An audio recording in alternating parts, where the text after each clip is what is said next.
Saints are interested in receiver Gabe Davis, and my goodness, what a fall from grace he had. He was like this great, not secondary piece, because I felt like he was more than that in Buffalo with Josh Allen, and certainly like a trusted piece. And then he sounds like this big deal to go to Jacksonville, where it just was not great. And now you're starting to, and I hate this part of the NFL, because now it's like, oh, he's done. Can't play. Can't sign that guy. It's like some of these franchises, I don't know why we don't look at them and be like, that's just a terrible franchise. It's just a bad franchise. It's poorly ran. It's a coaching just revolving door.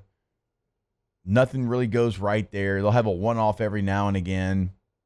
It's like a player like that signed a big deal not that long ago, goes to a bad franchise, and then perception is he's just done. I can't play. And I hate it. And look, I'm biased here because I see former players, former teammates. I've seen this happen to a lot of guys. But, Tay, what would the Saints be getting with a Gabe Davis? Like, what would it add to the receiver room? I think it would add another deep threat. If you remember 2 years ago, this is how he got that big contract. It was a playoff game for Buffalo. He had 3 touchdowns in that game. Yep. I believe it was. That was the overtime game with the Bills and the Chiefs that the Chiefs ultimately won. But, I mean, nobody could cover Gabe Davis in that game, and that was a good Chiefs defense. He's 26 years old, and to your point, everyone's going to say, oh, well, he can't play anymore. He had a bad year. He had a really bad quarterback last year. Trevor Lawrence was awful last year. Christian Kirk wasn't good. Christian Kirk got picked up by the Texans. I think he's a good receiver. It was really Brian Thomas, and that was it for that Jags offense. Like, yeah. This is a young guy. He hadn't had terrible injuries. I mean, there's been a few. He's 26. Like, you could probably get him pretty cheap. Well, so he's receiving more than $11 million from the Jags, making a one-year veteran minimum deal likely, so for his next destination. And so the Jags are paying his tab, right? Again, he signed a massive deal with them. And by the way, shout out to Ross Jackson. I saw that little nugget on LouisianaSports.net where you can check out all your latest Saints news. Yeah, if you're going to sign him for a vet minimum, if the Jags are picking up the tab on him, we talked about it during the draft process. Like, this Saints roster and this Saints team, they need some juice at receiver, because you have a Chris Olave who, and this isn't like trying to be funny, it just is what it is. Like, he's one hit away from who knows. I mean, he's had so many concussions. So that could be a situation where if he goes down again, well, what do you really have? Well, you have Rashid Shaheed. Remember, Rashid Shaheed, incredible athlete. What do we always talk about with those incredible track athlete type guys?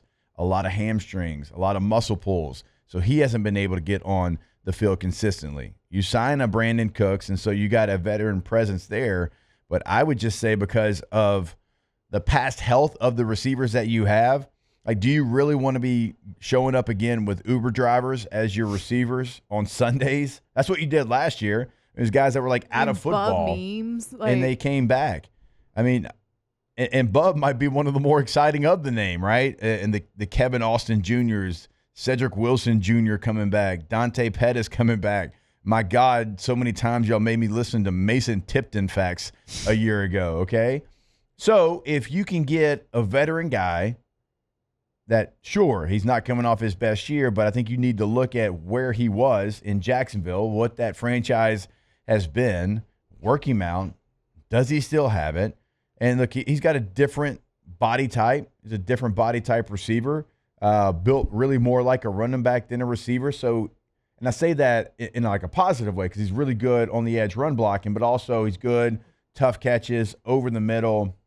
I think you can throw him some nows. You can throw him some bubbles, some different things. You don't really have that receiver now. Like, you got speed. You got Olave. You got Brandon Cooks. You got Rashid Shaheed. You don't have the receiver that we're talking about, right? So you go add somebody. Again, another team is paying the $11 million. You're paying the veteran minimum, which is basically a little bit more than a rookie minimum. So there's no real investment here. I don't know. I think it makes all sense in the world for the Saints. Your point, he plays a lot different, but also, like, this is what you have. Chris Olave, who's injured to all hell.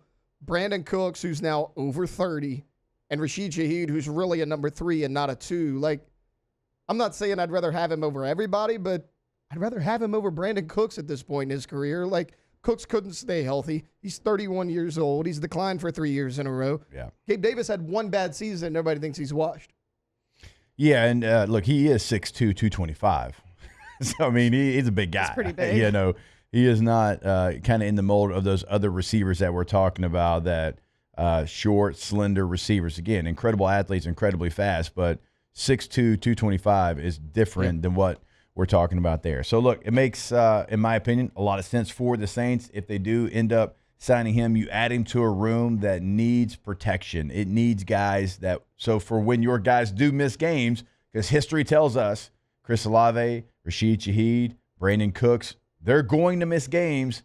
You add a veteran guy in there that has been through the fire, that understands what the NFL is all about, and you don't allow what happened last year to happen to you again. Well, Chris Olave also doesn't have Derek Carr throwing hospital balls at him this That season. is true. So we might have him for a little longer than last season.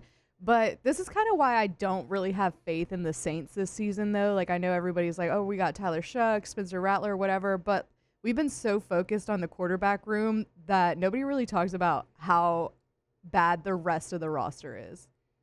There's like some bright spots, but I don't know.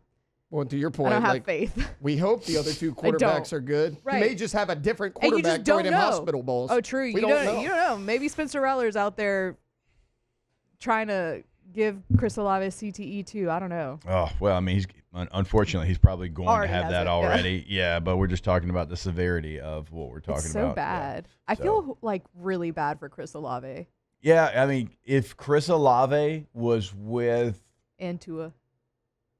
Yeah, I mean that's One's sad, yeah. But I was thinking more like if Chris Olave was with like a better, different situation. Yeah. Because he's already had some pretty solid seasons. Yeah. If he was with somebody not Derek Carr and not what the Saints' offensive line's been over the last couple of years, like protecting whoever the quarterback is and time to throw the football down the field, his numbers I think would be up there with some of the best. All right, here's a team that doesn't really have weapons on the outside. What if he was with the Kansas City Chiefs? Yeah. Chris Olave's all-pro caliber player. Yeah. With the Kansas City Chiefs. He's with my Bush League Bolts and Herbert, right? Before they got Lab McConkey, they were just begging for somebody to be the number one receiver.